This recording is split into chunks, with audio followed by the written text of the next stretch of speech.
There once was a merchant who got lost in the storm and took shelter in the castle he found. While leaving, he plucked a rose from the garden to give his daughter Belle. The castle belonged to a hideous beast who imprisoned the merchant for trying to steal the rose. The merchant begged to be set free and told the beast he only wanted the rose for his daughter Belle.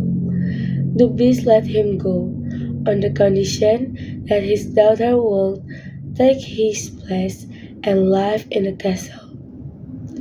The merchant returned home and told Belle everything. Belle went to live in the castle with the beast in place of her father.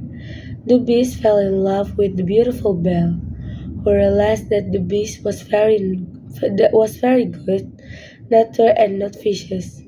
One day, Belle asked permission to see her father. When she left, the beast felt heartbroken.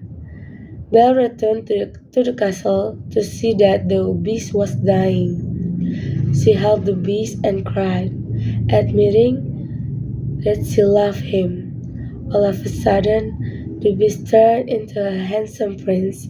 He was cursed by a witch that he would remain a beast until a woman truly loved him.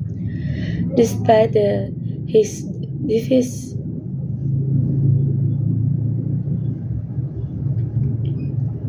despite his hideous look, the witch's curse was broken when Belle said they loved the beast.